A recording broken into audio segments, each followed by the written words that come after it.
So I've got 2 books. So I do have one that's a book of poems and another one that is a children's book. Who was the reader that you were looking for? Who was that audience that you were directing at? What's interesting about The Freedom of My Eyes is that you can see the perspective of like a preteen and a girl that's coming of age in that book. What are your top 5 favorite countries? There's so many of them, but I'm gonna go with...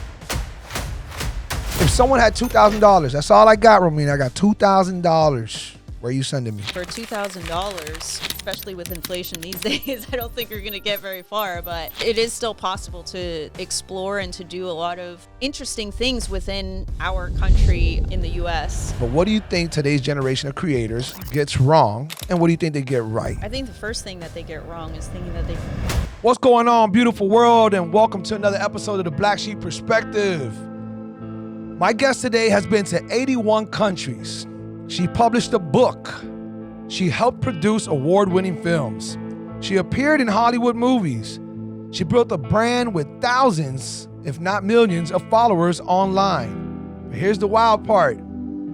She didn't do any of it by following the plan. She did it by rejecting it. Her name is Romina Espinosa, also known as Red Romina. And she is one of the most genuinely free people I've ever sat down with. Today we had an amazing podcast where we talked about many of her travels. Out of the 81 countries, she blessed us with her top 5 favorite countries, and she gave us all the great details as to why. I also put her on the spot and we did some quick fire questions, and I asked her which countries had the biggest impact on her when it came to food, oceanic amenities, things that are favorite for hikers, you know, people who want to hit those mountains and get in that countryside, culture, people, how they treat you, and everything else, and a bunch of other details that you haven't heard from anybody else unless it was Anthony Bourdain. I mean, people, we're talking about 81 countries is where this girl has been, and she's been doing this since she was young. It influenced her to write poems. She talks about the book that she published. She talks about great advice to other content creators like yourself or anybody you might know, and what she suggested you should do if you want to try to follow in her footsteps. More than anything, she's telling you how to get out of that 9-to-5 hamster wheel and to go out there and enjoy life. She gives us a blueprint. She shares her own realistic goals and what brought her to where she's at. And I just know for sure you're going to love this podcast. So without any further, let's get right into it.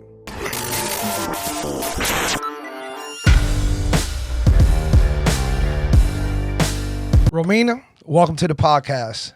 Thank you. Thank you so much for blessing us with your presence. And there's a lot to talk about here. I've never had a guest. I've never known or even spoken to somebody who has visited so many countries and has gotten so much experience under her belt with these visits, from food to culture to everything you can imagine. I mean, you know, you literally have done what a lot of people wish to do. And I can't wait to get into the meat and potatoes and talk about all that. But before we do, because I got to make sure that we know what kind of person we got here in front of us. It seems like those who travel that much live a certain life. And I'm sure everybody has some type of image painted in their head. Tell us quickly, what type of life are you living right now? Are you walking around in, you know, shower slides and off and on planes? Is this more of a hippie-ish lifestyle? Is this a once a month? Like, what kind of life are you living right now realistically? I like to think of myself as an adventurepreneur. Adventurepreneur, I like. You better coin that thing, get it trademarked. Yeah, I spend a lot of time working on my businesses, creating content. I'm I like to think that I have the best of both worlds because of the fact that my mom is super analytical. She is very like strategic. She's always been like the business lady of the house. And my dad, he's an artist and he's very creative, and he's definitely more of like the artist type and not as organized as my mom is. And so I came from those two worlds, and I feel like I very much have those two sides. And I do they ever debate? Do they ever have a little debate as to, you know, who kind of had a bigger influence on you? All the time, really? All the time. But I feel like that comes and goes in seasons, you know? It's like as I grow up, it's like, oh, she's a little bit more like her mom, or, oh, she's a little bit more like the dad, you know? And it kind of changes throughout the seasons of my life. But I think very much so I have a little bit of both. I know I don't know you much. I know we only met for coffee, and I met your amazing husband, and we had a great conversation. But I do have to ask, okay, at what point did you see, because, you know, you're somebody who doesn't go the conventional way. I literally told you, I think 5 minutes into our conversation, holy shit, you are a walking black sheep. You mean you're a black sheep? You're like, yes, I've always been the black sheep. So you had described how, you know, we don't have to connect it to the black sheep, but you were very unconventional. You did not follow conventional ways. What was that about you? What kind of made you or influenced you to do that? A strong refusal to go with societal norms, to accept that I had to get a 9-to-5 job, the fact that I had to have a plan B for my businesses. When I started off in Hollywood, because I used to be heavily involved in the film industry, like traditional film industry. Like when I first started acting, everybody was like, well, what's your actual job? What's your backup plan, right? They ask these questions, and like, which I don't think is fair at all when you're just 18 years old. Right. And it's like, did you find it insulting in a way? Like if that almost insinuates that you're not going anywhere solid, or you know what? I don't get insulted that easily because I'm just so focused and I'm so in my lane that like whenever somebody like throws jabs at me like that, I just like go in the other direction because I don't got time for that, because I know that life is unexpected and it's not given, you know, and I don't want to waste time on people like that, on thoughts like that, perspectives like that, because I know what I want. I know what I want my life to be. And I know that there are certain things that I have to do in order to get there. Like I love to go against the grain, but I also flow with the current.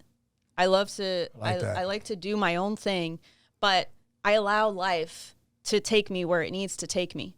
And I've done so many things within like the film industry, but within that, you know, like YouTube came out. And like social media, and then suddenly everybody had access to cameras, to an audience of millions of people, and so I had to adapt, I had to shift, I had to change what my trajectory was, but down to the core of like who I am as a person, it's still all of the goals that I've had, you know, 20 years ago. It's still all the same, which is to live life the way that I want to live it. How much of an influence did traveling to so many countries with your parents for whichever reasons that they were, doesn't matter what the reasons, how much do you think that played a role, or what kind of role did that play? How big of an influence did that have in shaping you up to not exactly all your content, but just helping you, you know, learn about cultures and everything else, helping you become a woman and then find your path? Yeah, I think it was a part of,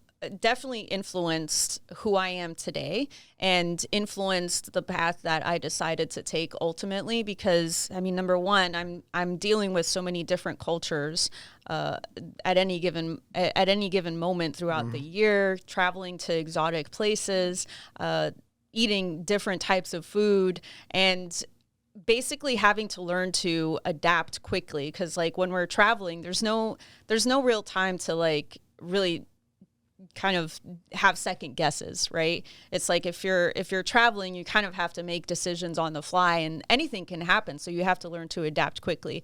And I think that created an idea in my brain of like how life is, like what is a certain lifestyle that I want to live, and it is one that pushes me, that challenges me, that makes me kind of think outside of the box of like the way things should be, or rather the way that people think that things should be. And definitely that influenced me, along with, you know, having a creative dad, and then also like having my mom always be like entrepreneurial, and trying different things and being creative in her own way, because she was solving other people's problems, you know, with her businesses and the way that she thought, like the analytical mindset.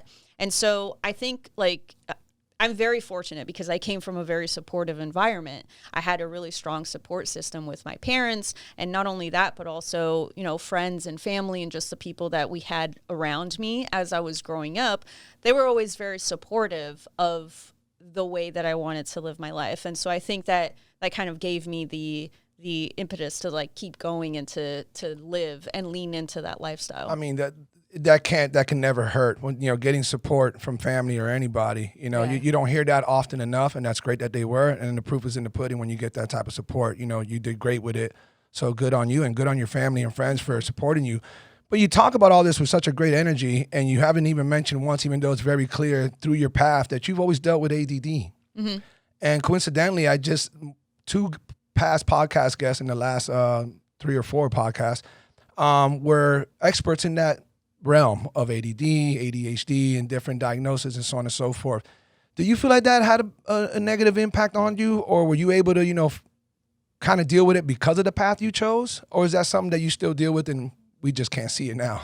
Yeah, I think that's a really great question, because it's not something that just goes away. Right, of course, it's not. And so for many years, I did do the medication. I also learned like different ways of coping with it in my own way without medication. And for me, personally, there are some days that are just so difficult. Like some days, like my husband will tell you about it.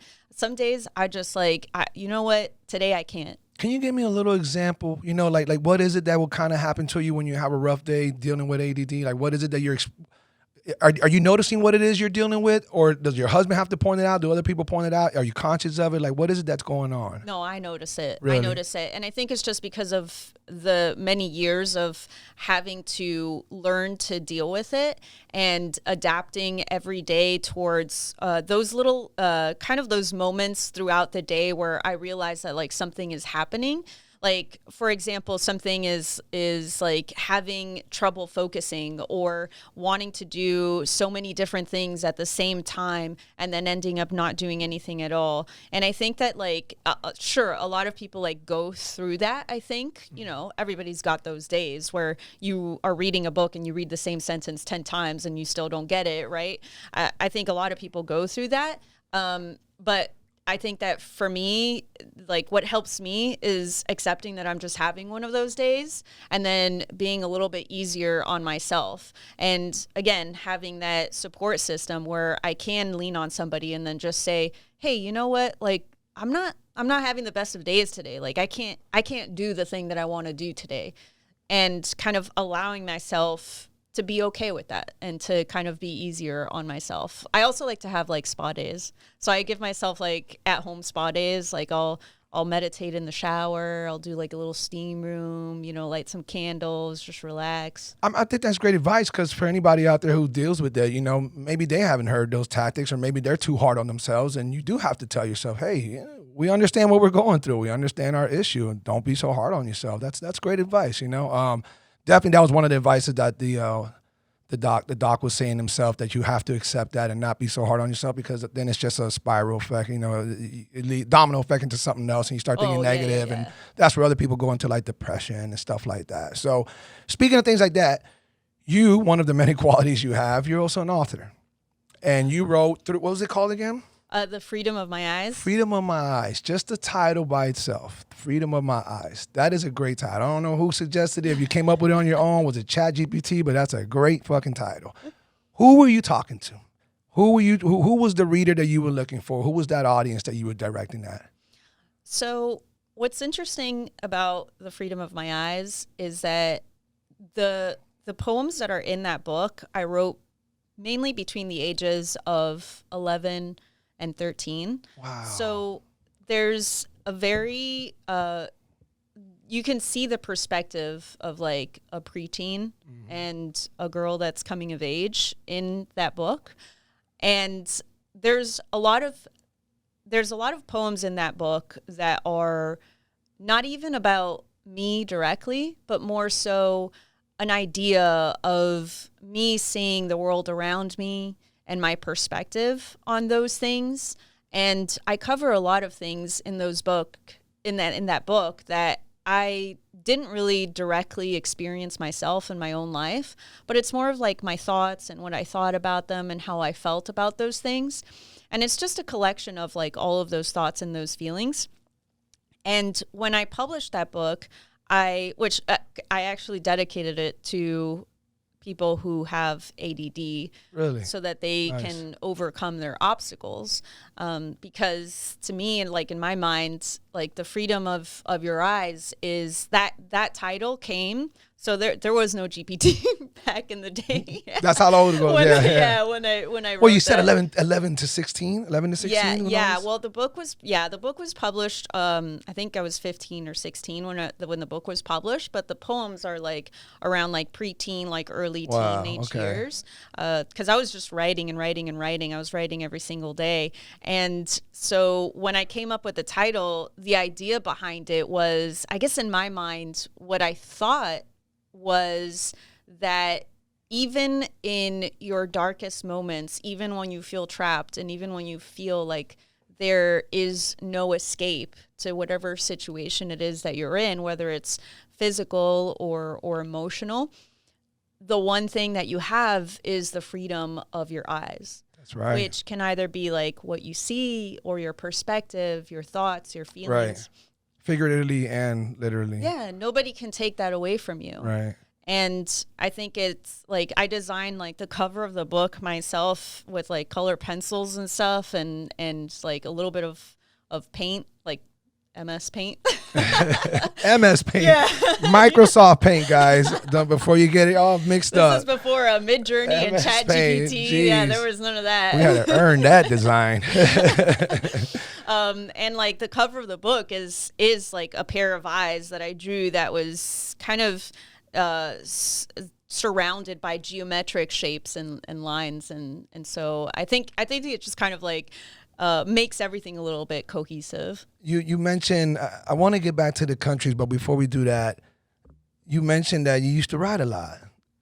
You kind of said that like you don't write much anymore. Is that something? Are you too busy with everything you do in life that not that you put that away, but you just don't have time for it, or is that something you want to get back into? No, so I've continued to write. What I haven't done is publish, because like you said, I've just been distracted. I've been focused on other things. I don't want to say distracted, but I've been focused on other things, right?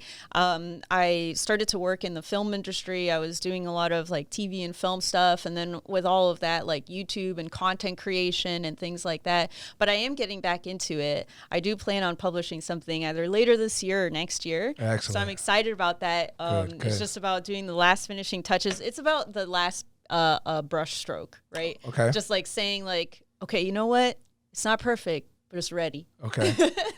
So you feel pretty confident that we might be able to get fully published or ready to put out there? Oh, fully published. Hopefully by the end of the year? Hopefully by the end of the year, if not next year. Okay, awesome. I'm putting it out there, so y'all can call me out on there that. There you go. Do you have a book title yet or no? I actually have. So I've got 2 books. So I do have one that's a book of poems and another one that is a children's book. Nice. Yeah, picture Okay, book, awesome. fully illustrated and written. Well, we're going to do a follow-up in the future, and we're going to make sure we got that book. Okay, so going back to the country. So, I was astonished when I read, on your profile, visited over 80 countries. Yeah, and I'm like, wow, who does that?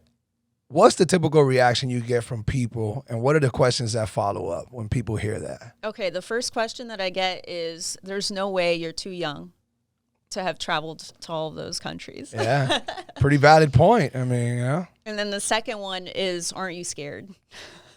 Really? Yeah.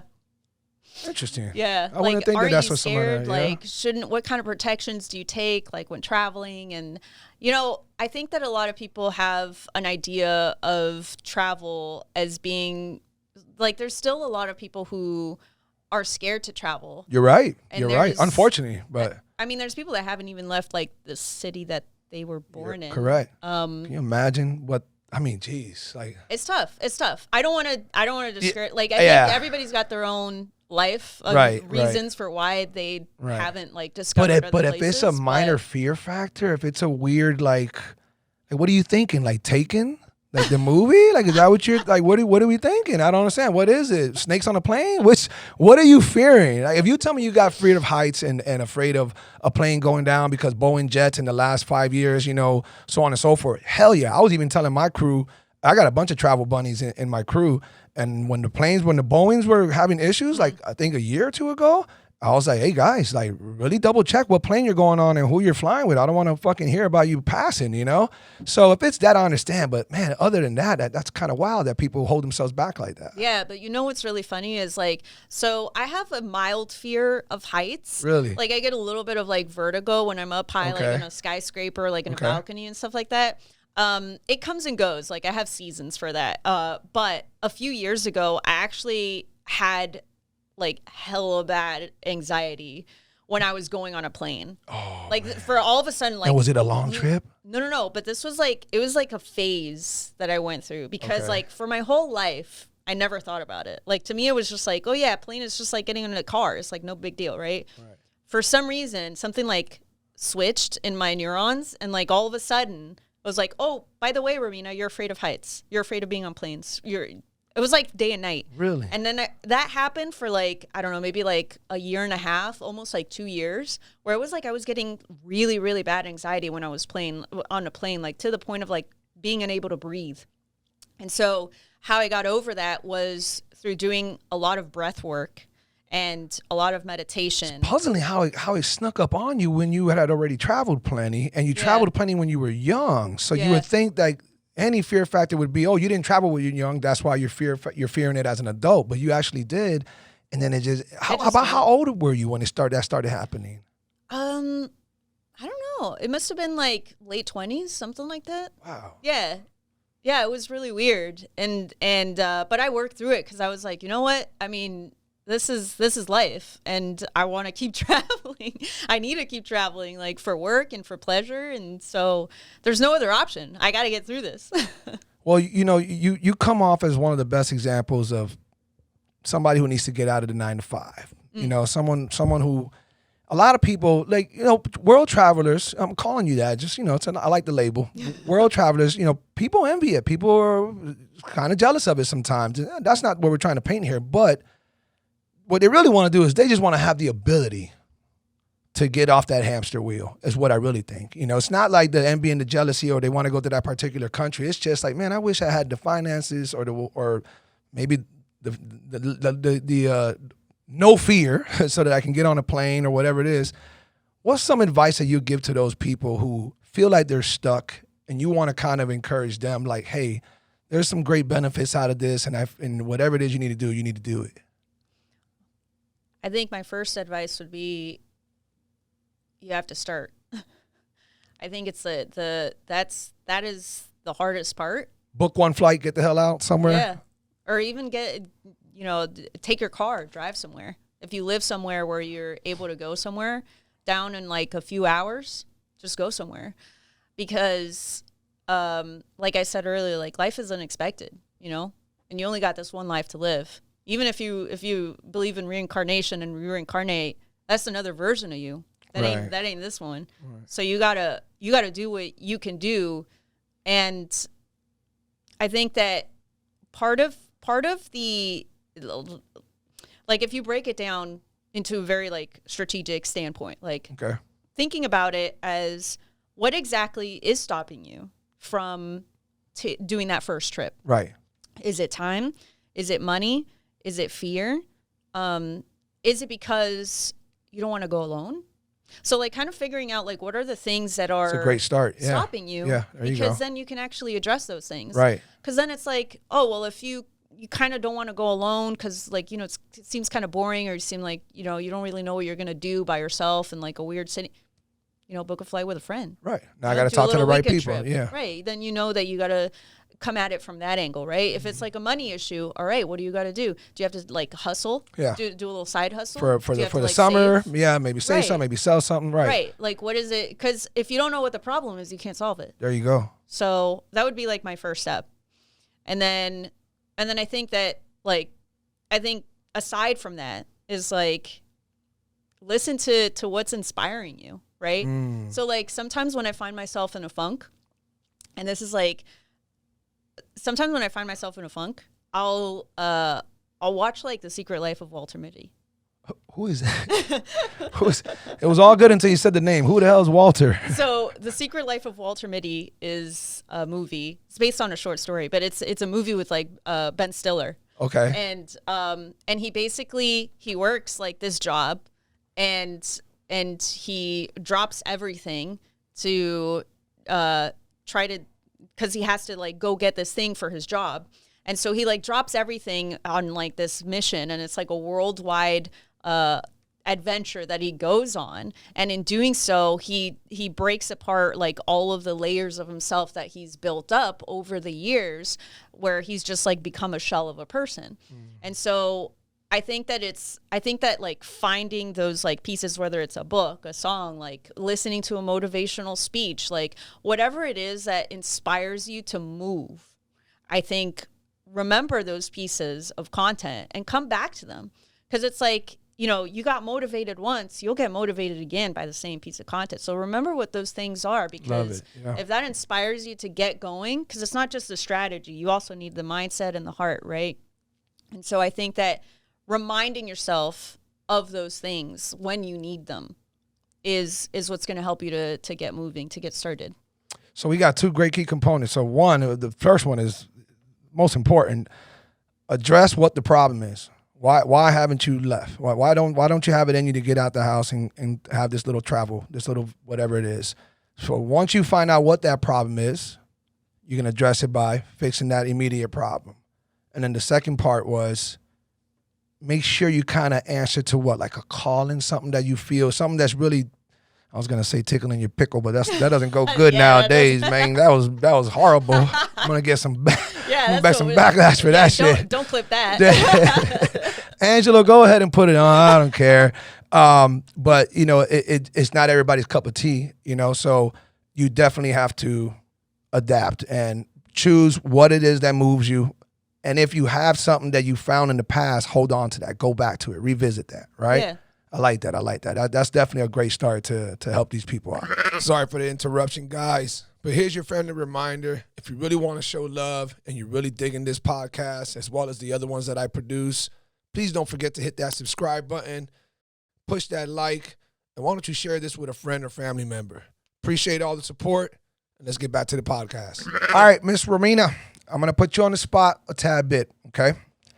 You've been to 81? 81. God damn, that's awesome. You've been to 81 countries. So I'm going to put you a little bit on the spot. I don't want you to overthink it. We'll break it down little by little, but I want to help the viewers out there watching. They love to get advice from the proof that's in the pudding. They want somebody who's in the front line, not a paper pusher, you know, who did his research. So what are your top 5 favorite countries? Don't think about why, just what are the top 5 favorite countries that come to your mind? And then we're going to break each one down as to why.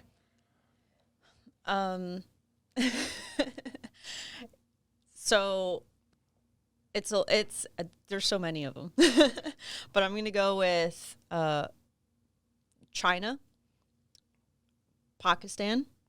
The internet is going crazy right now. Holy shit. China, Pakistan, okay.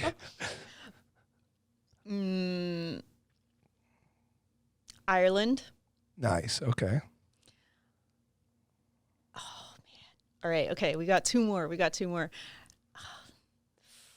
Okay, can I get a 0.5? Sure, go ahead. All right, I'm going to do Cuba. Wow, okay. I really want to say, oh my God. All right. Dude, there's so many of them. Let's go. I'm going to say French Polynesia. I'm going to cap it 5. Okay, I'm definitely going to have to circle back to French Polynesia and get details on that one. So let's run it back really quick. So is it in order or were those just your top 5? No. No particular order? There's no particular order. Okay, so top 5. We have China. You heard it, guys. Pakistan. That's right, people. Cuba. Yeah. What was it? The French, and then French Polynesia. French Polynesia, and then Ireland. Ireland, yeah. Okay, let's get we'll leave the controversy for the end. So we'll leave China and Pakistan at the end. Let's go Ireland first. Ireland. What is it about Ireland that puts them in the top 5? Beautiful country, it's definitely. Beautiful. So relaxing to drive around, and it has like the feel of driving through the country. It very much has like that farmland type feel to it, but It's very, very green. And when going through like the Wicklow, so they have like this national park, and there's a lot of valleys, and it's mountainous, and there's a lot of sheep everywhere. And I have a very fond memory of looking out into this giant valley, and it was beautiful. The sun was shining just like through a cloud, and then all of a sudden it started to rain so softly. And it was just like these rays of light, and the valley was just these colors of like deep like burgundy colors and like green and yellow. Like, it was just beautiful. It was absolutely. Did you take advantage of all this greenery? Were you a hiker? Is that something that you're into when you go to these countries? Yeah, so I love to hike. I walk everywhere. Okay. Even in the city, like I'll walk for hours. I don't care. And in Ireland, I did a road trip all around, and so I spent a lot of time in the car driving around. But there's so many opportunities to just like stop the car, and there's not like a lot of traffic there, you know, like unless you're like in the cities. But it's even then it's really not that crazy, especially when you come from like Miami. Right. Everything like, everything's smooth sailing. It's Yeah. like nothing. But you know, there's so many opportunities to just stop the car on the side of the road and take a little walk and explore.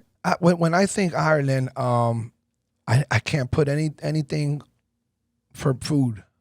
What are they known for food wise?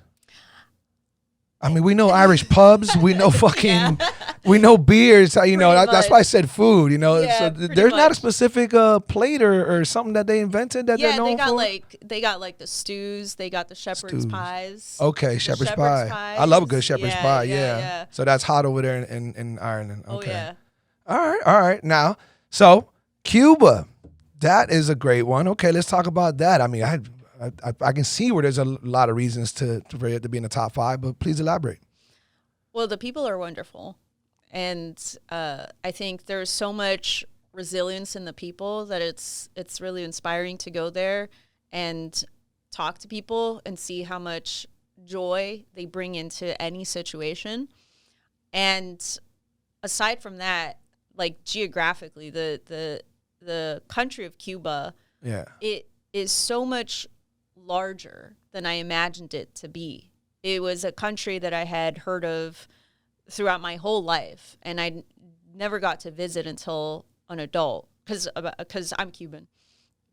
But I had never been able to visit it until I had already visited so much of the world. And when was this? Let me asking. When did you visit Cuba last? So I went to Cuba twice, and it was both in my 20s. So it's been a few years since then. So reflecting back, do you still think, even now in today's time, that it'd be a great trip to recommend to others? I don't know if it would be a great trip to recommend. Because of to now, others. right. Yeah. And I don't even know if I would have recommended it back then. Right. For me, the reason that it's one of my favorite countries is like for personal reasons. I found it to be so beautiful.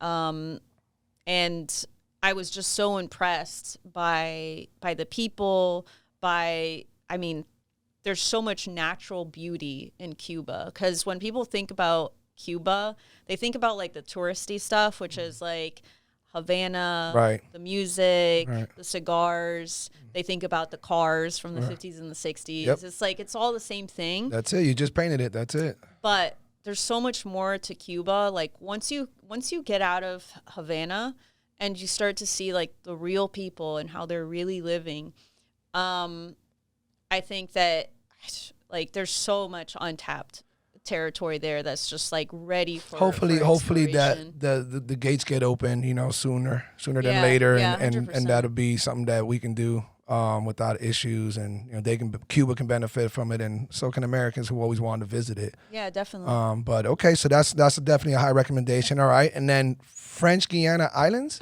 I'm saying it wrong again. The French Polynesia. Jesus. Yeah. My Polynesians. French My apologies. Polynesia. My apologies. You might know it better as Bora, Tahiti. Oh, okay. Yes, I've heard those as well. Okay. And Yeah. then, so what's your reasoning for them? Beautiful. Well, my reasoning, again, it's personal, is because that's where I went on my honeymoon. Oh, nice, nice. So I had to include it. So you hadn't been there before that? No. So it just made that much better. Right. Nice, nice. Yeah, it was something that, like, even before I had met my now husband, like, I had always decided he had no choice. He had no choice. I I had always decided. You know he can hear you, right? Yeah, good. He knows it.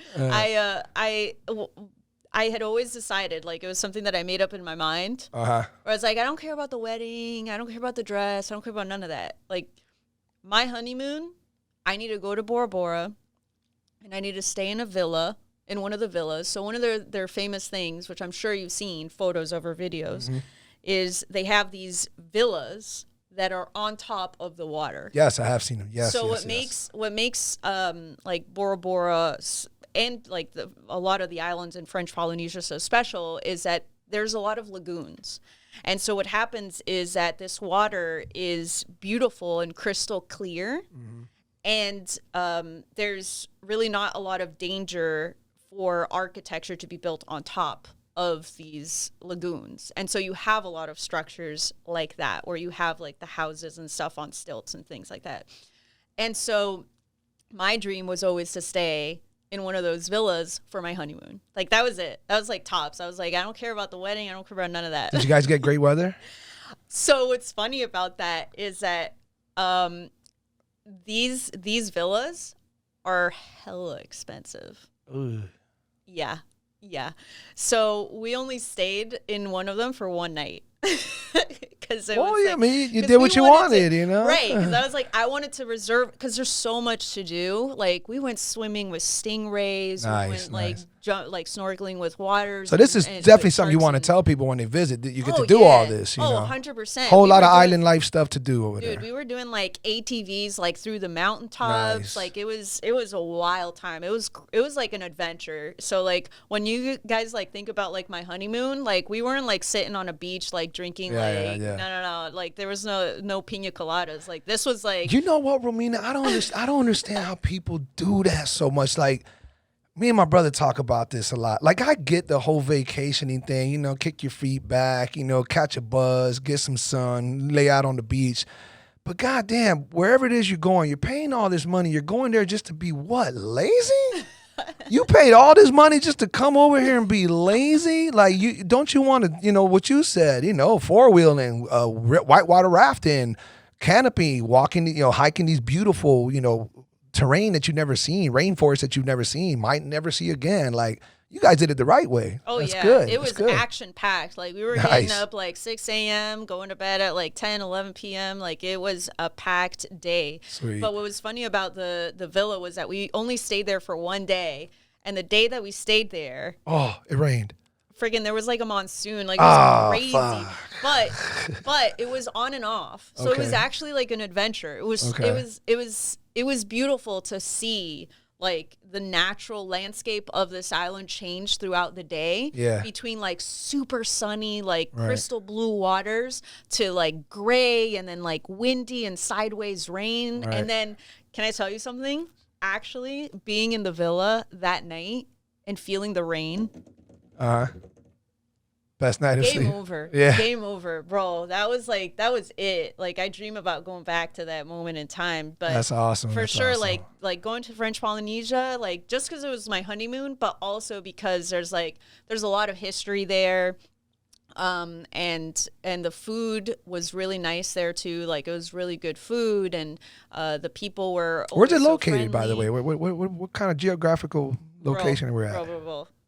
Look in the map. You go to the Pacific Ocean and you just like look in the map, and wherever is like blue, I'm from Miami. You know, all we know is the Atlantic. You see all you see is blue. Okay. And then you just zoom in. Eventually, you'll see an island in the middle. Oh, wow. So it's like you can't even see it on the map like that because it's so tiny. No, you got to zoom in. Wow. Nice. How long's that flight? Oh, man. So Is this almost like if you were going to like New Zealand or no? No. It's like that? Yeah. Wow. Yeah. So actually, we actually met a girl who was doing she was doing like an internship or something in New Zealand at the time. And so for her, it was like super easy to come to the French. She like came to like one of our one-day excursions. So that means you guys went far. Yeah, because New Zealand is far. Wow. Okay. Now I know. Yeesh, yeah, but it was well worth it because, like, aside from like that one day, we had beautiful weather. Like, we had a little bit of rain on a couple of days, but man, like, it's something else. That place is paradise. So as of right now, if you're saving money, Cuba. But I don't know because they got issues going on. Yeah, I don't know how easy it is to go there. If you got the money right now, these islands sound phenomenal. I mean, I'm sure Ireland would be beautiful, but that sounds more laid back and chill. I like the French Polynesian. Yeah. Oh, for sure, for sure. All right, now let's get a little like, how did this happen? All right. We'll leave China for last. Pakistan. I definitely have heard some things. I had a shout out to the homie Kino's Quest. You guys follow him on YouTube. He's got an amazing channel. Kino is one of the owners of the pancake. Oh my God, I can't say it. Jealous Fork. Okay, the amazing restaurant. If you've never been there, you got to go there. If you're ever in Miami, go to Jealous Fork, guys. He was telling me about some of the best food, in his travels, and he mentioned Pakistan and other countries. So I definitely heard about food wise, but what is it that got your attention to go over there, and then walk us through that landscape and why it's in your top 5? Because I think that's very rare for somebody to say, unless maybe you're a foodie. Yeah. So I'm gonna give a little bit of context here because I don't know if we mentioned it, but my mom, she loves to travel, and so the reason that I travel is because of my mom. This is how I was raised. This is my lifestyle. Gotcha. So fast forward to the future, my mom, she loves to go to the most exotic and random places and always does the most random things and brings me along for the adventure. This was no different. She decided she wanted to go to Pakistan.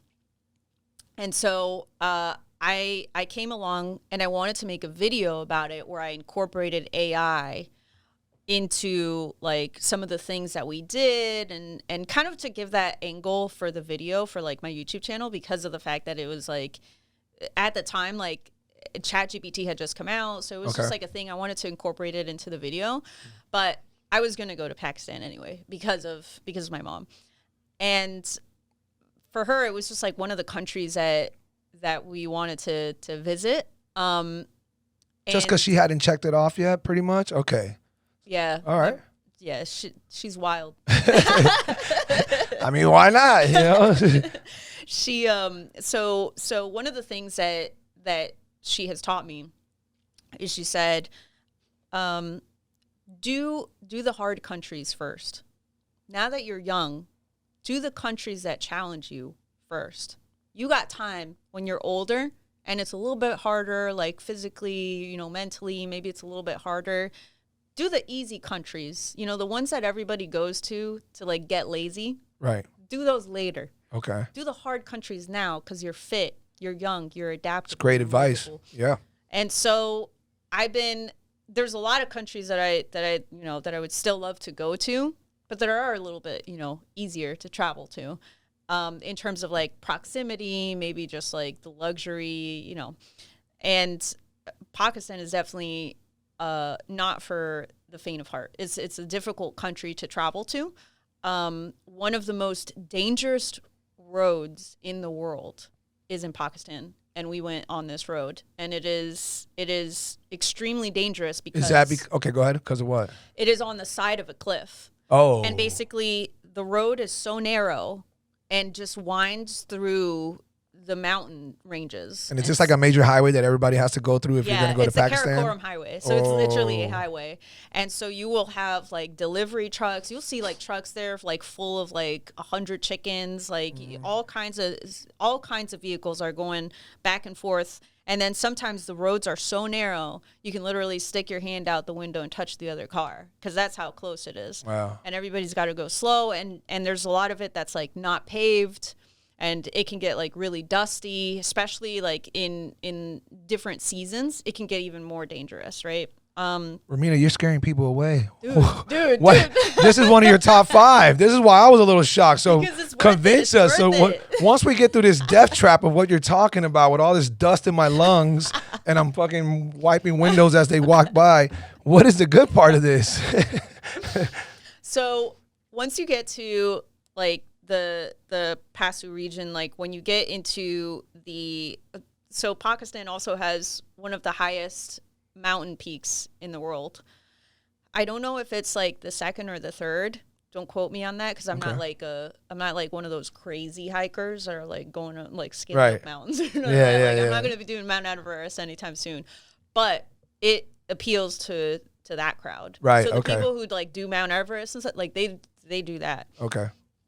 And so once you get to this range and you see this mountain, it's another world.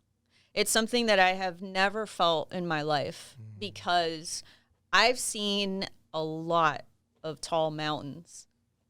But bro, this is like, Really? I get chills because this Wow. is like I'm in that position and I'm just like, we're like driving through and I'm like, bro, like, what am I? I'm a freaking ant. I'm nobody.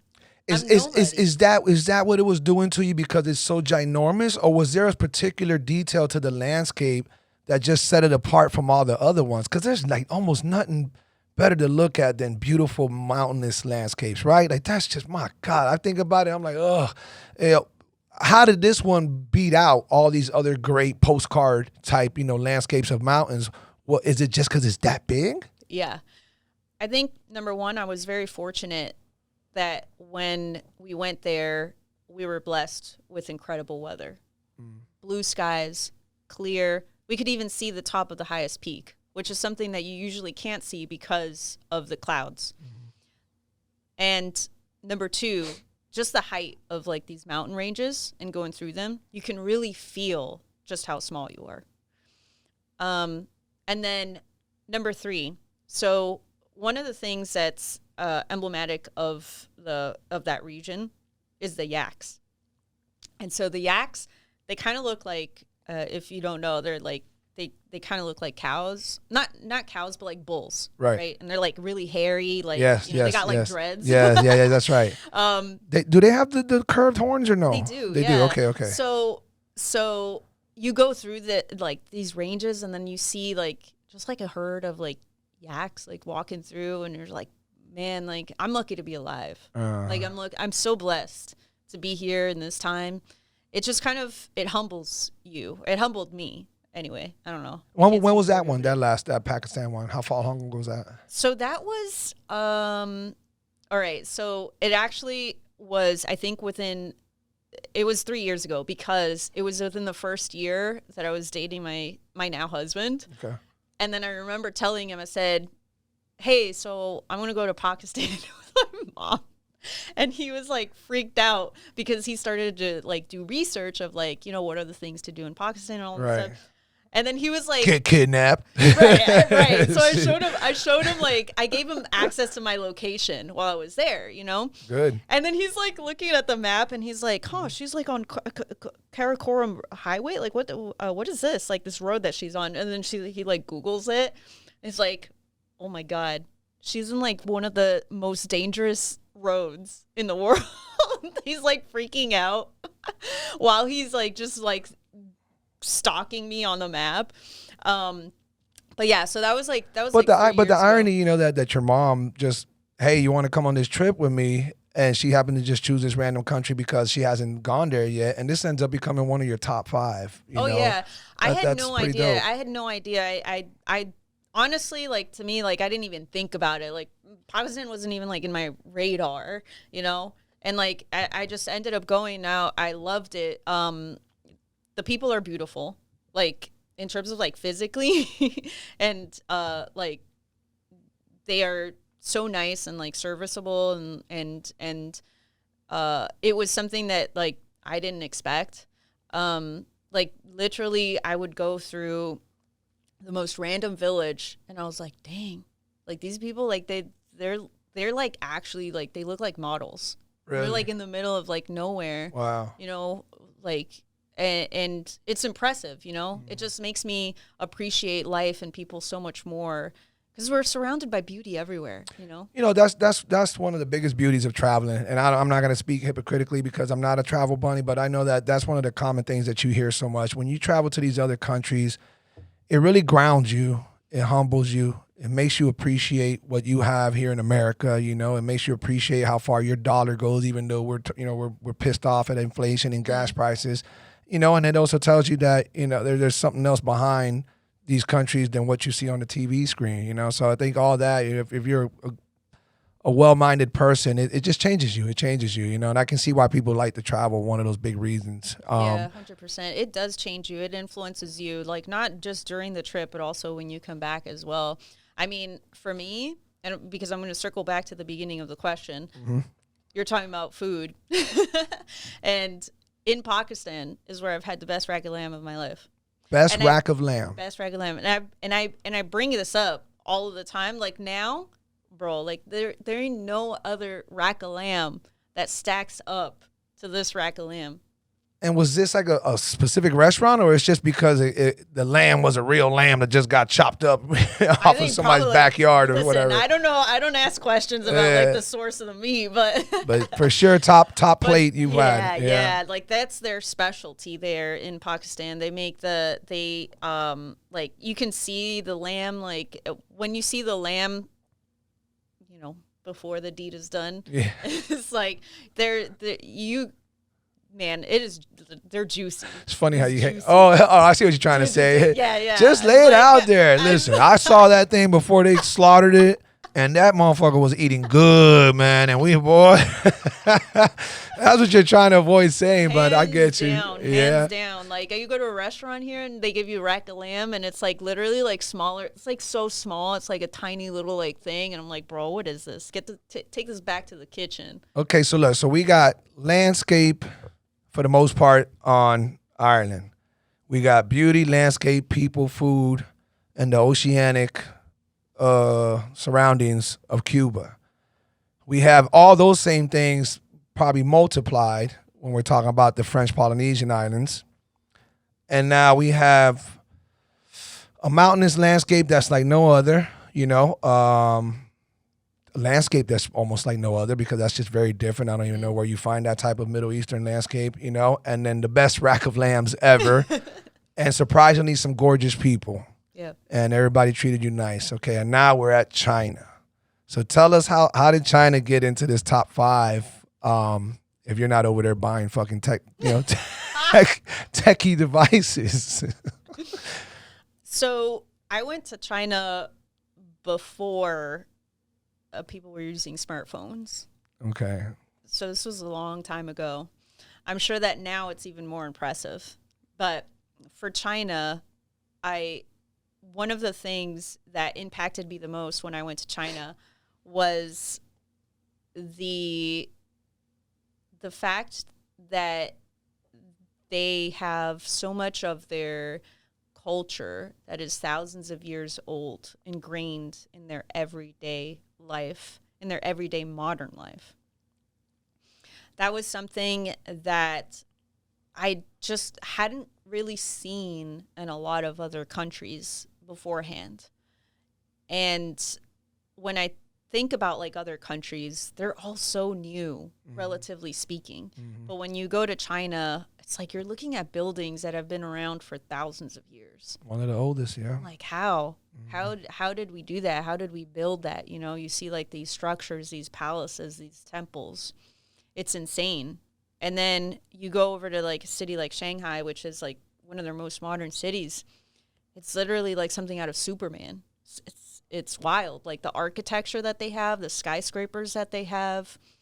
It's beautiful architecture if you love like that kind of like modern kind of cityscape landscape.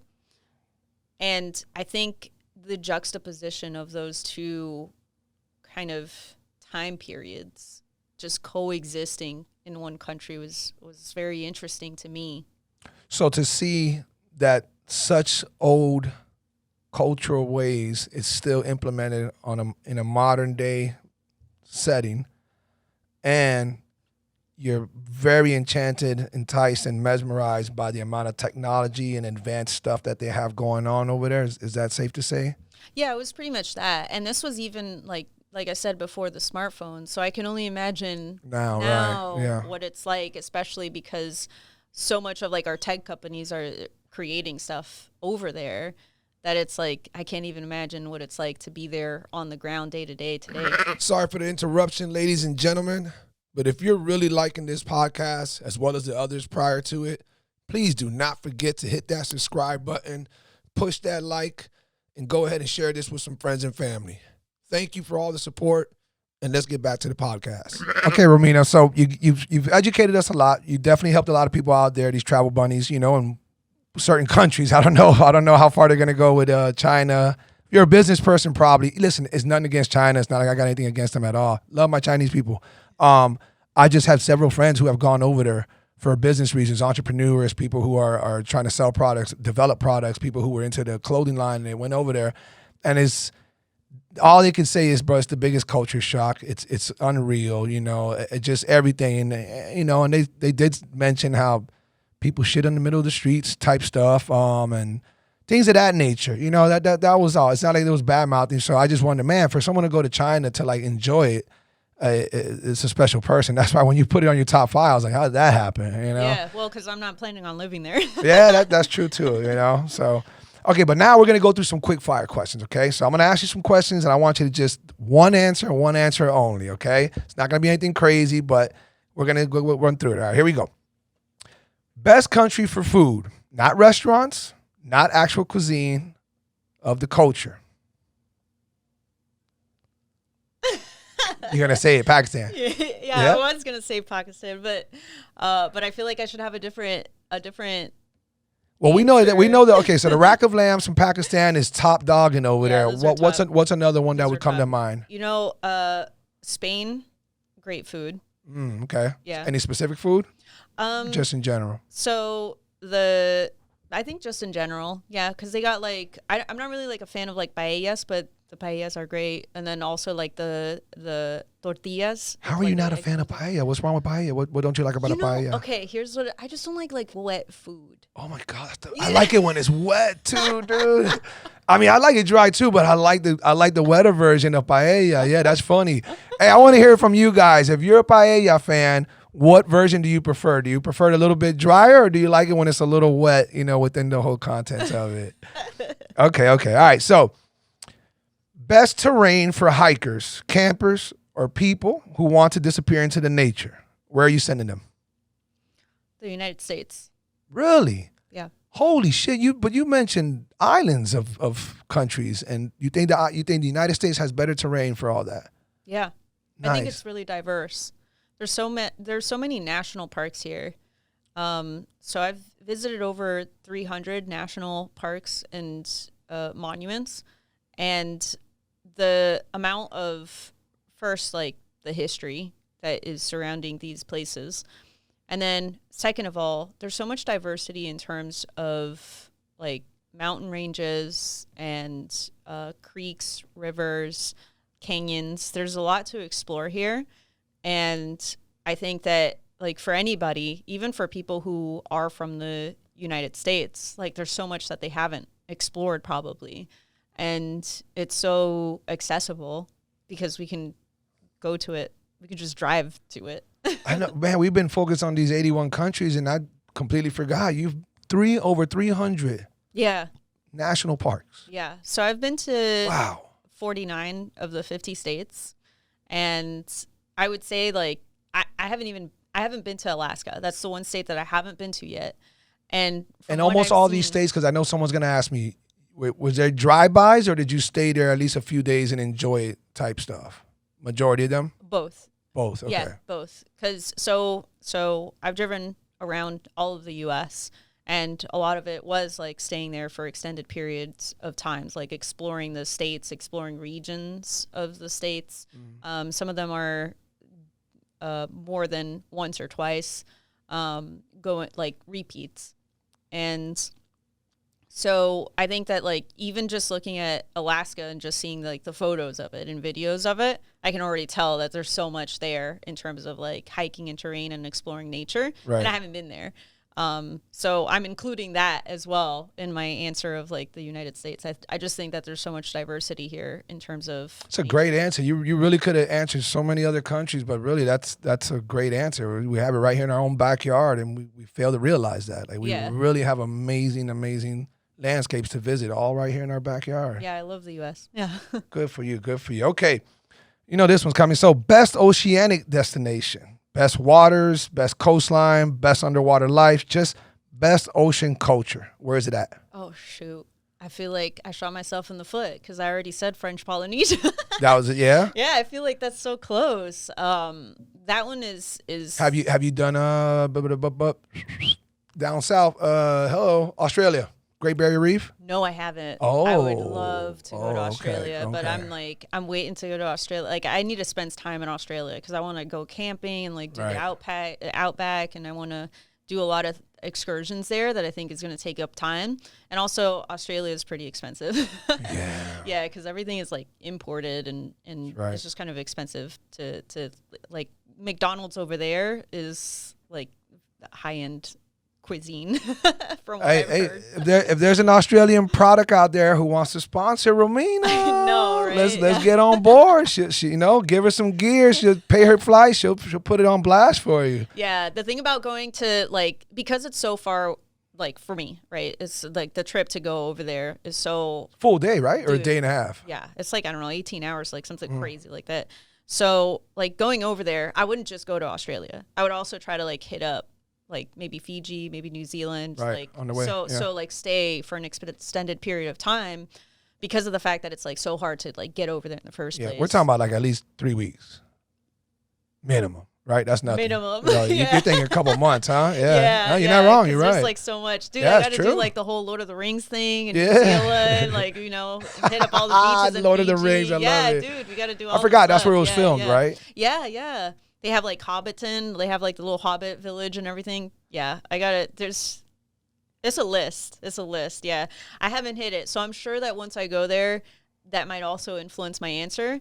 But I think for now, like, especially because like the Polynesian culture is so embedded into the ocean is so embedded into the Polynesian culture. Right. And the people there, like they were navigators. They were ocean navigators, like way before so many of the other cultures were. And like the way that the ocean is just a part of their life. I want to jump the gun here. I'm gonna say that you come off as someone who would eat anything that's been killed and served and whatever, but you won't kill it. Did you do any kind of spearfishing or anything like that while you were there? So I've never done spearfishing. Okay. I've never done fishing. Well, actually, that's not true. So I went fishing for the first time in Cuba. Really? Okay. Yeah. And so that was exciting because I didn't know what I was doing. And so, of course, I had to have help to do it. But I say that I went fishing because I reeled the fish in. I want to say that this is something silly that only a few people know. One, as a coach, as anybody who teaches anything, one of the biggest thrills you have is when you see your pupil learn or apply whatever it is you taught them, right? So as a coach, when I'm teaching somebody, let's say I'm teaching you, Romina, I've been teaching you for 2 or 3 months, and you finally, while you're hitting the bag, I see you do the perfect kick, just the perfect kick. Every bit of hip rotation and hip thrusting and contact on your shin and just the perfect kick, hands up, blah, blah, blah, blah. And when that happens, you're going to look at me and I'm going to look at you and we're going to have a moment. You're going to be like, and I'll be like, look how long it took. You got it. And it's going to hit you like, oh my God, that's what he's been talking about. And I'm going to damn near want to shed a tear like, she finally got it. All right. That's what I get to enjoy now when it happens, depending on who my client is, who my student is, so on and so forth. I used to, and I still have, I just haven't done it in a while, I have that biggest thrill of helping people catch their very first fish. Because when you see the joy that comes out of them, and the little girl that comes out, because they don't even know what to do. It doesn't matter if I taught you everything what to do. When you catch that first, you just start, It's such a joy from that I saw your face doing that right now when you caught your first fish and you had the right to say, yeah, you went fishing. Yeah. So. Yeah, it is really exciting. So would you spearfish? I would try it. Okay, so it's not like you're opposed to the killing part. It's just more so kind of probably the scary part, getting learn, it's your just lungs. Like, it's kind of like the skill of it, right? Right. That's what I'm saying. Okay. I do archery. Oh, okay. But I have never done, so I've done like, because of archery, like, I've done like target practice, but I've never hunted because I do like traditional stuff. So I do it more as like the art form and just like, getting out, and then also just like pulling the weight is like low key a workout. It is, I know. And just like the concentration, the precision, and then also it's kind of like entering like a meditative state. So for me, like I don't even like like I have friends who do archery as well, and they're just like, come to the competition, come on, whatever, you know. I'm just like, nah, like I just don't compete with archery. I compete with like my businesses. I compete with my YouTube channel. I do all the other stuff. Now that I know, archery is like now that I know that you know how to pull a bow back and shoot, I want to hear the next time you come on. I want to hear you about hitting some wild hogs on an excursion that you were at over there in New Zealand. And yeah, Wes, I pulled that damn arrow and I got him. That's what I want to hear. Hey, you never know. I might actually look that up. Okay, so what was the most intriguing culture you've ever encountered? The one that made you see the world differently. That's a great one. Give that some thought. The one that changed the way you see the world. If you say China, I'm going to get up and finish this podcast right now. I swear.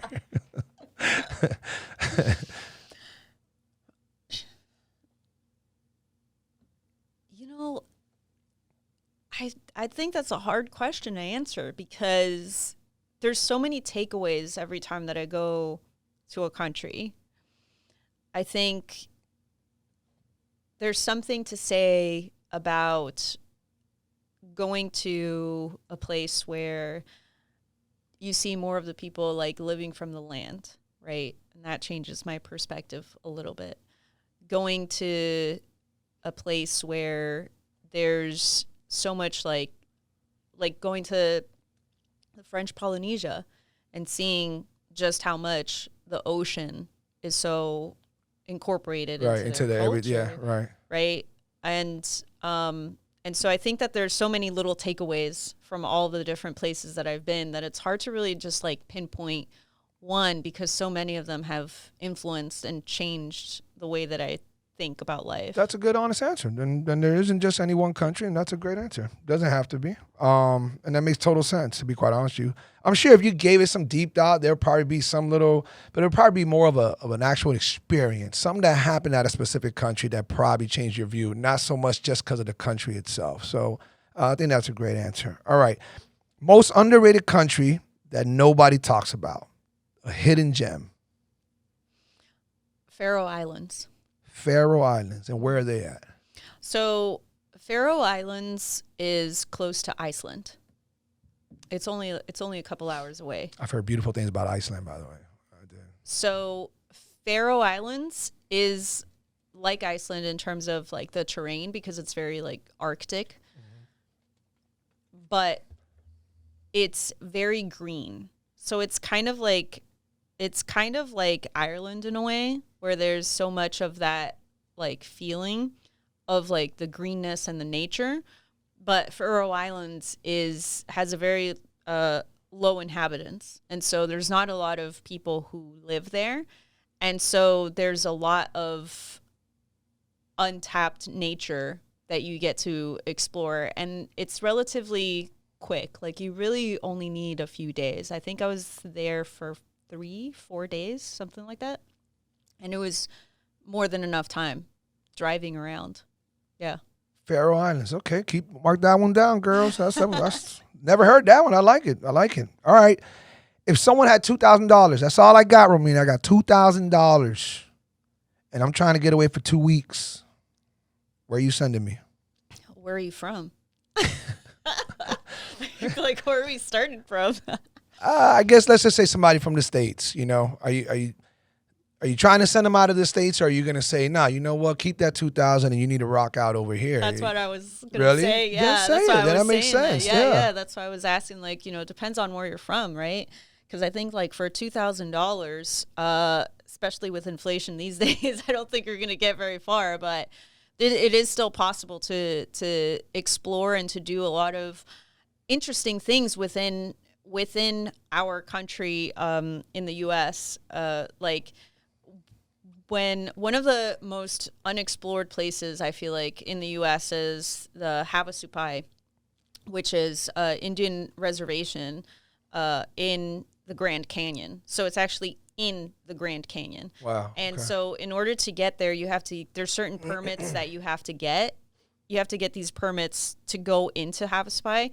And when you get there, it's just beautiful because of kind of the water where it is. there's a reaction that happens. And so the water is blue. Like it's like a turquoise, like a deep turquoise, kind of like washed out like blue.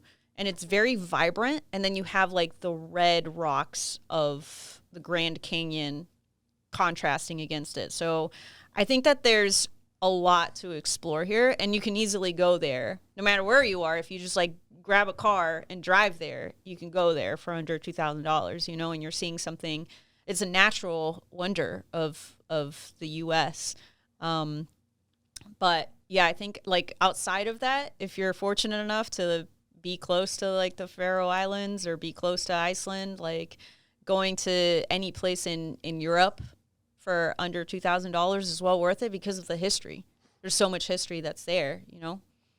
With all these travels, I mean, I know that they all came at different points of your life, from young to right now, current. I'm sure it played some type of significant role to an extent. It all depends on the timing of when you got into this creative career of yours. So walk us through that part of when you got into content creation, acting. You've been part of film documentaries. You've played a role in all kinds of stuff when it comes to, I don't want to say it, but Hollywood, you know. Tell us a little bit about that and how that came about. So I've always been very creative. I knew that I wanted to have some kind of career in film, in media, because of the fact that, you know, my dad was creative, and I also love movies. I'm a huge like movie buff. I love watching movies, and I wanted to be a part of the movie making process. And so I went over to Hollywood. I was going to say Hollyweird. It's accurate too. I went over to Hollyweird. And when I went to Los Angeles, I was heavily focused on the film career. So I was doing film production. I started my film production company really young so that I could produce the films that I wanted to produce and the ones that I wanted to be in. And I was auditioning, I was acting, I was doing the whole thing. I was in front of the camera, behind the camera, next to the camera. So for me, it was always a love of film and that medium for storytelling. But within all of that, YouTube somehow became a thing because it came out, and it was just like a place for me to release content, release the videos that I was making that didn't quite fit into a movie theater. And so I started to make content online, doing videos. And I guess that's kind of like how both of those worlds merged and developed into what it is now. Are you still flirting with screenwriting and things of that nature, or you pull back from it now? I don't really do too much screenwriting. So I did study screenwriting in school. But I produced like a few projects that I wrote. But I don't really do too much screenwriting anymore, just because like I'm focused on other stuff like video and like the content creation stuff. Well, one of the things, let's piggyback that. So you started what's called Create IRL. Yeah. Okay, what's that about? Give us a definition. That is where people are meeting. This is something that I think you met your husband through, right? Or almost kind of. Almost, kind of, because like so I met my husband through content creation because he's also a content creator as well, and so I started Create IRL with the idea of bringing content creators together because so many of them are creating in isolation. We spend so much time where like even right now, like we're just like in this room together, and then you're gonna publish this. And then there's going to be thousands, if not millions of people who might run across this video and this podcast. But at the end of the day, you and I are still creating by ourselves. You know, we walk into the studio by ourselves and we get in front of the camera by ourselves. And so it can be a very lonely process. Right. And I think especially if you're like in the middle of nowhere and you have like a YouTube channel with like 500,000 people, but nobody in your neighborhood understands analytics. Nobody knows how special it is that you have 500,000 subscribers. Right. Nobody gets like the thrill of like receiving that first comment on a video that you posted. And so I think that creating a network where you can not only strategize with other people who understand what you're doing, but also have a community of people who can celebrate those wins with you. And so the idea behind Create IRL is to bring creators together through events and experiences. Like we've done like watching hot air balloons, like an exposition of like hot air balloons in the park. We've gone into like the creek and gone swimming in the river together.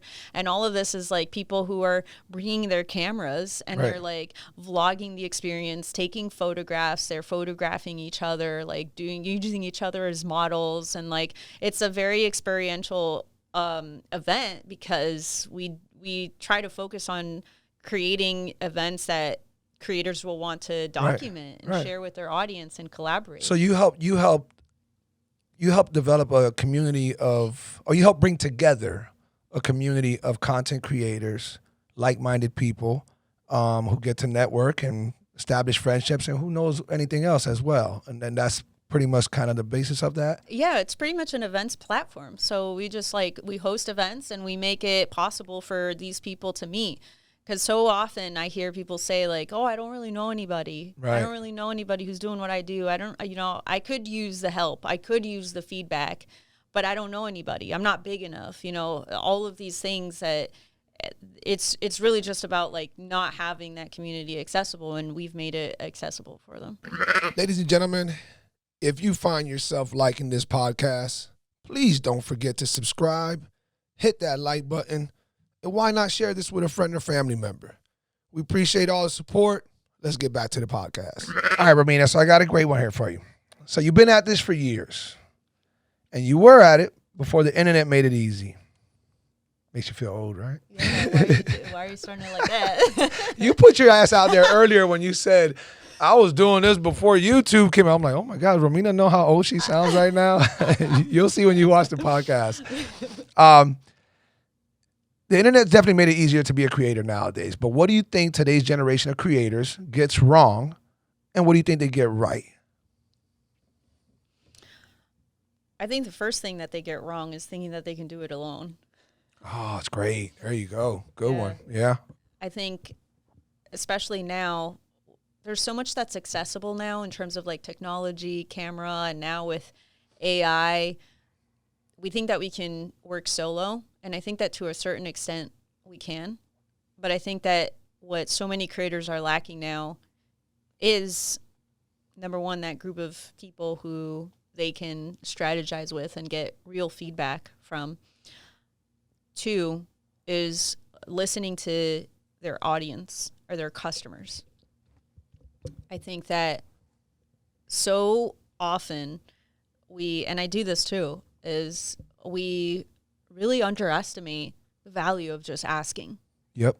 And putting it out there, saying, hey guys, you know what? I want to start like a merch line. What do you guys like? You guys like pop sockets? You guys like t-shirts? You guys like notebooks? Like, what do you guys like? What do you guys want to see? It's so very easy to like just throw it out there into the universe where you get the answer back. Right. So I think that that's another aspect that content creators get wrong often, is trying to attack things by themselves. Yeah, just like operating in a vacuum. Okay. Because to a certain extent, sure, you could do that. Right.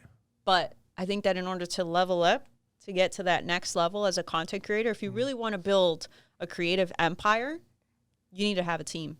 100%. 100%. And I think that's so awesome that you answered that as your very first answer, because too often you hear self-made.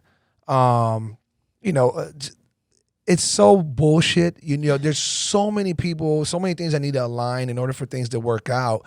And instead of trying to force yourself to do it all by yourself, you should reach out. And I think that's great advice. And yeah, I didn't think that not enough people do that.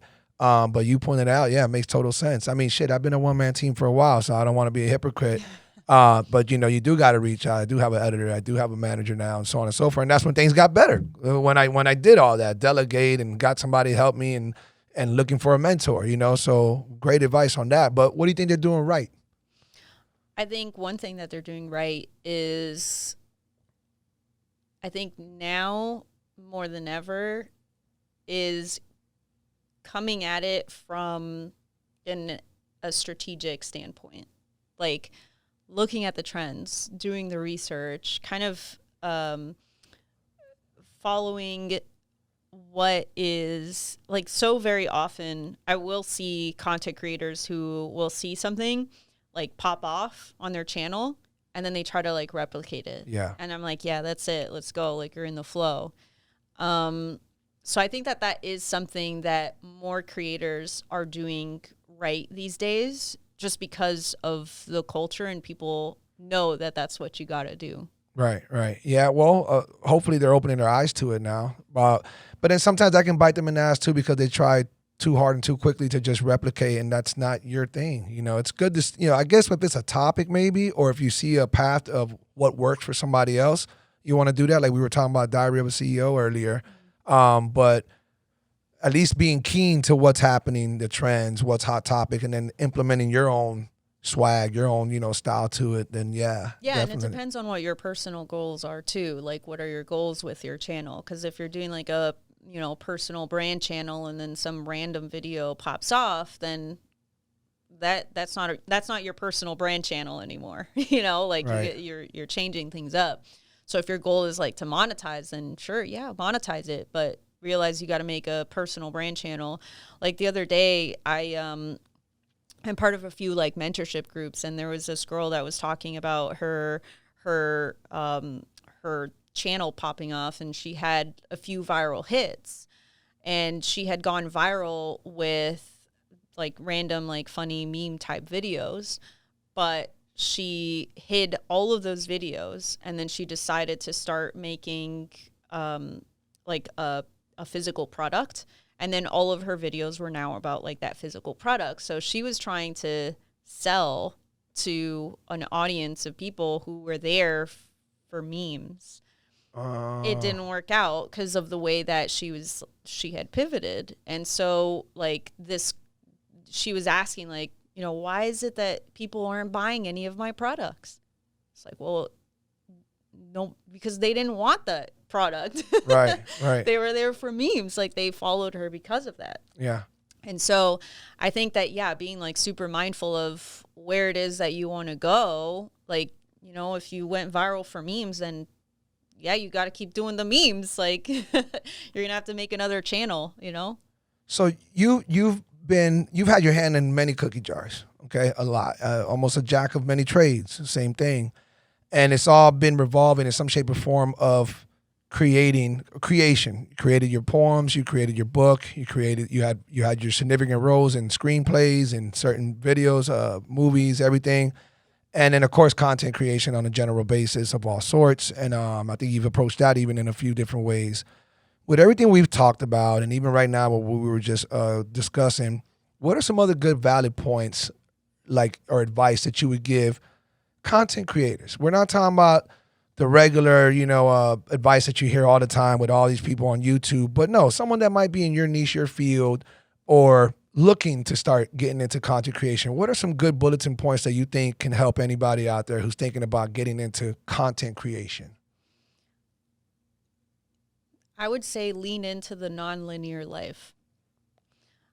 I think we try so hard to fit into these little boxes that we create in our head of the way things need to be. Right. But life for me has been very nonlinear, but in a way there's been a curve, and I've been able to follow that curve. So there's been a lot of ups and downs, but overall a curve. And so kind of allowing these moments of life to happen and adapt quickly, I think is one of the most crucial skills that anybody can learn, not just content creators. But I think specifically for creators, we like to be creative. And so that can be really challenging when we live in a world that has a lot of structures. Right.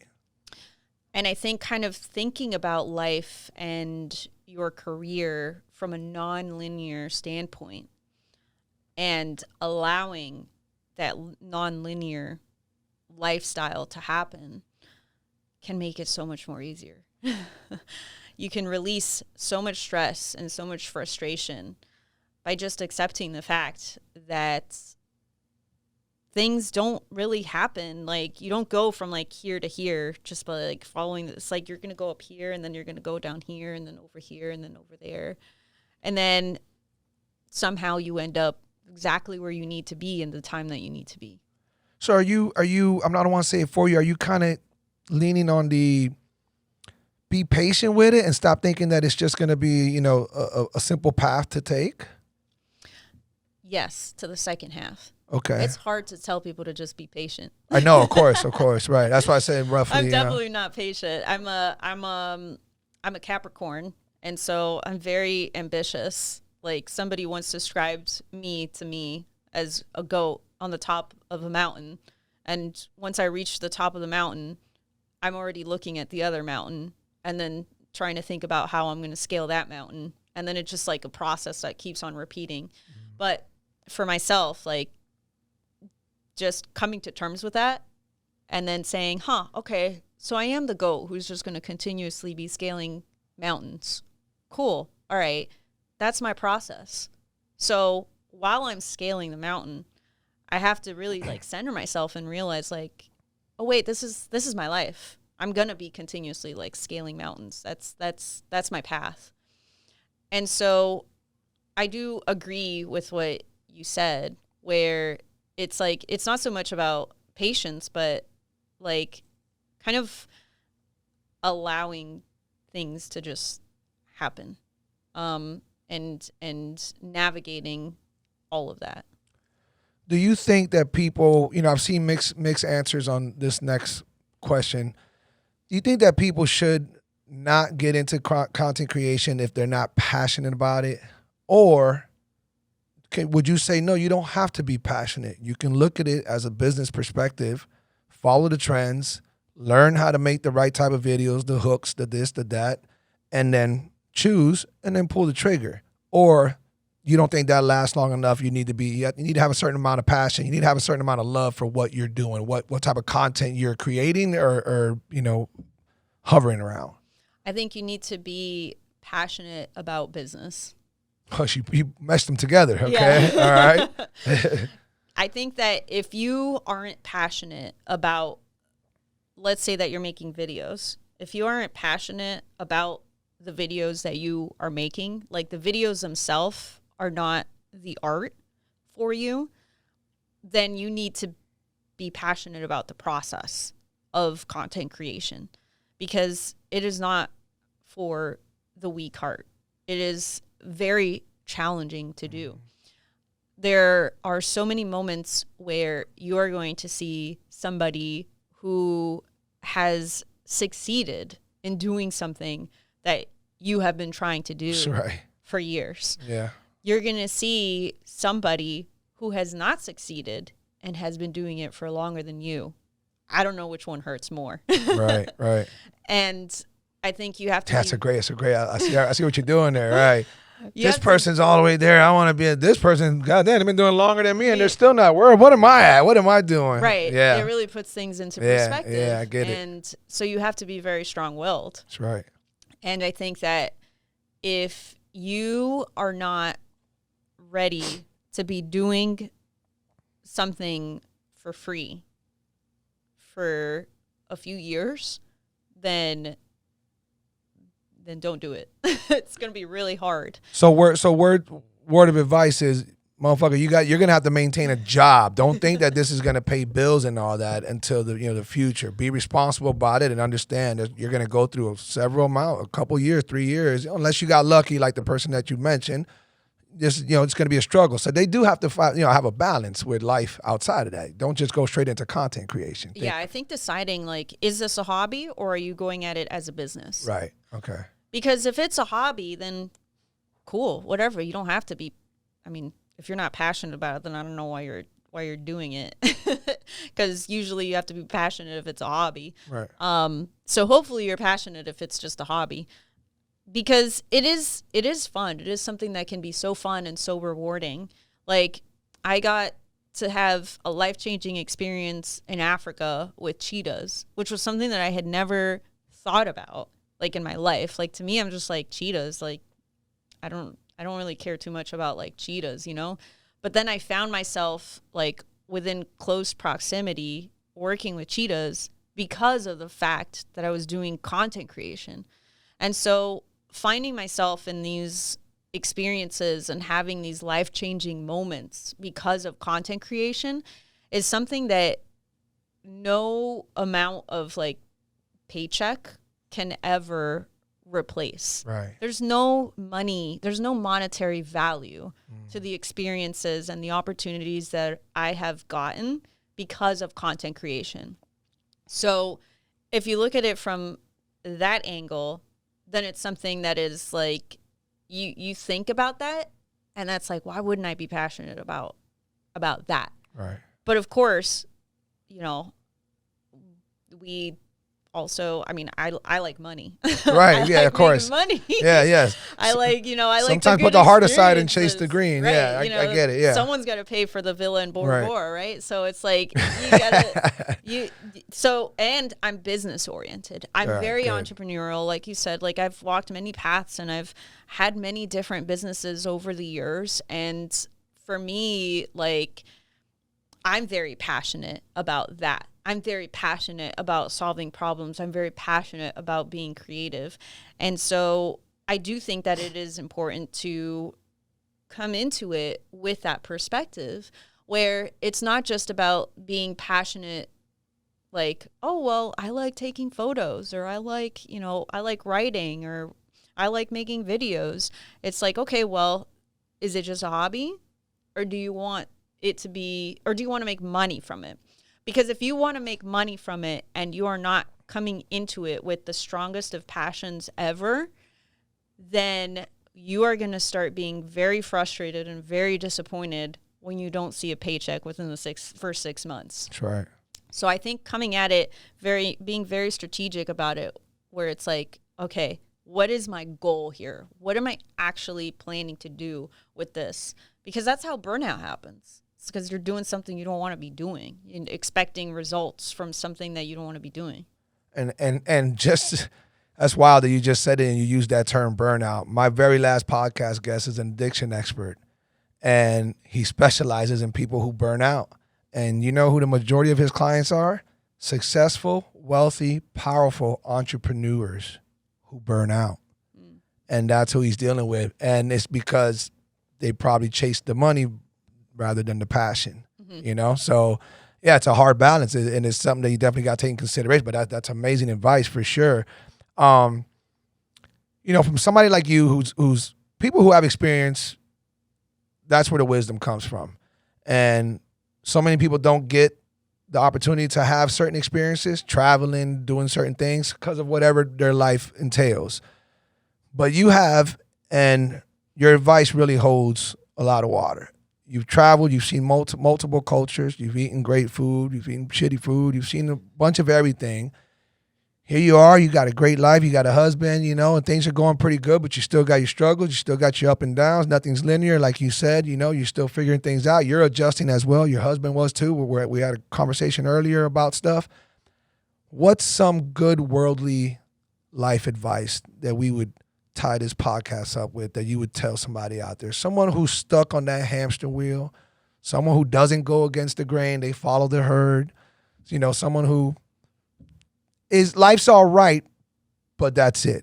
It's you know, they're on almost the burnout tip. What's something that you would suggest to them? What's some good advice that you would give to some of these people out there? It's not about the content creation. It's not that they got to become a content creator. Not follow your shoes. Just, you know, from what I've been through in my life, the type of advice I give is going to be some harsh, like, you know, punch them in the mouth type shit.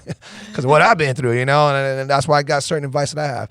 You know, from everything that you've been through in life, what's some great advice? If, you know, if you were to die today and you wanted people out there to, you know, get some great advice from your last words, what would that be?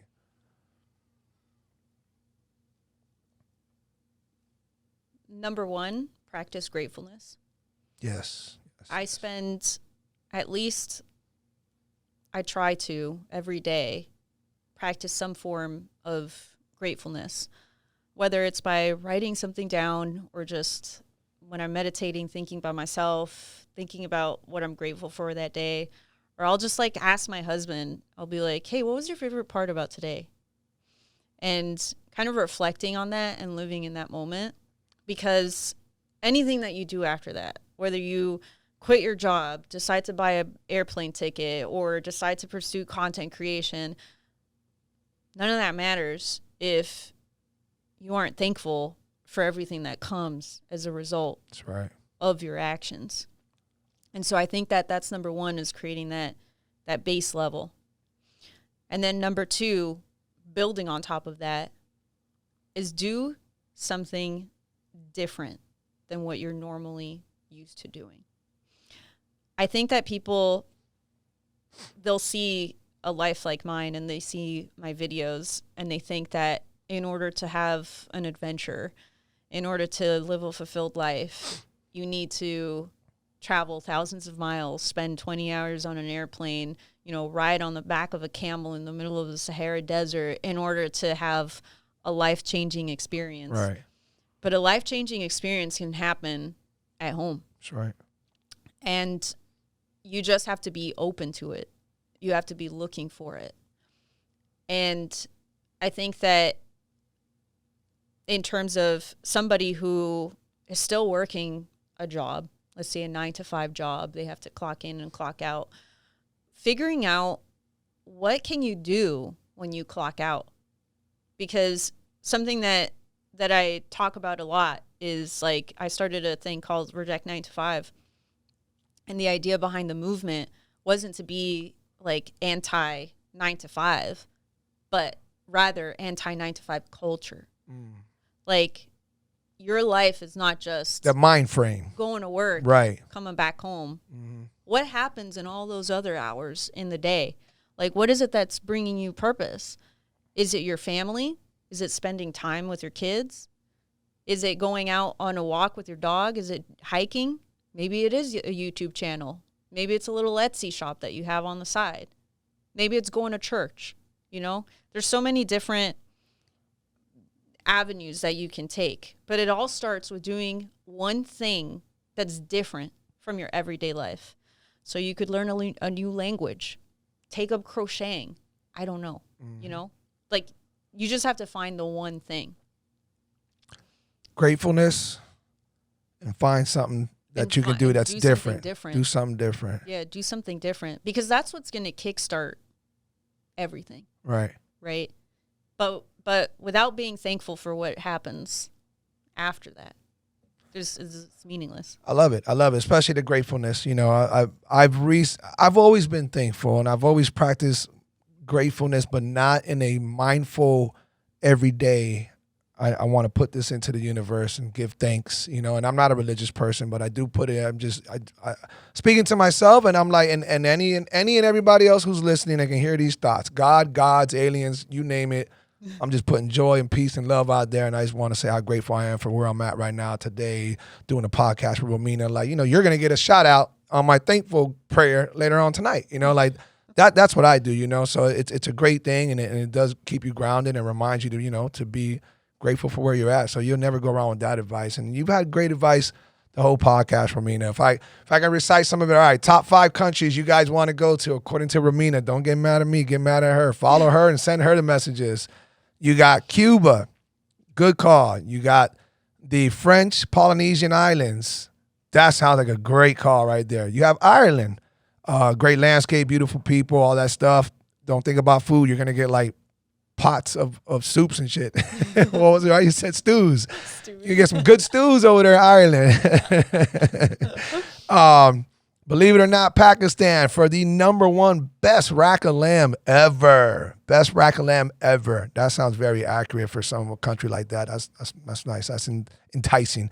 And beautiful people, and obviously one of the best mountain ranges in the world. That's something that changed you. And then China. Yes, believe it or not, China. Get your ass to China to get techie and I don't know what else. Get inspired. But no, you really have had some great advice, and I'm sure people watching will reach out to you and stuff like that. But how can they reach out to you? How can everybody find you? And please, because I know you got a lot of things going on. Don't miss the plug. You have an amazing YouTube channel. You have your Instagram. You have the Create IRL. Please tell people where they can find you with some details. Yeah, I'm pretty easy. It's at Red Romina. So red because it's my favorite color and Romina's my name. I try to get the handle on every platform. So mainly I do live streaming almost every day on YouTube. And I also do like adventure and humor videos on there as well. So that's probably a good place to find me. But if you want to send me like a DM, Instagram's a pretty good place. And also my website as well. And you can just find Create IRL at the same way, at Create IRL on all the platforms. Awesome. So all you content creators, I love the whole Create IRL. Why can't I say it? Create IRL. I love that concept, and I love, how you bring those same people, like-minded people together, and maybe even just on a business aspect, it's also great. So I've definitely met a lot of you content creators in the past couple of years while I've been on this journey. Reach out, definitely be part of that. And Romina, this has been great. I appreciate it so much. I definitely want to get you back on when you get back from the Australian trip. I'm sure that's going to be on the back end back there. And then we'll catch up some more on everything else you've done. Guys, make sure you give her a follow, show some love. And by the way, if you haven't subscribed yet, don't forget to do so. Show your boy some love. Hit that thumbs up. Share this with somebody. And that's how we keep this thing going, man. Have a great weekend. Peace and love. Take care.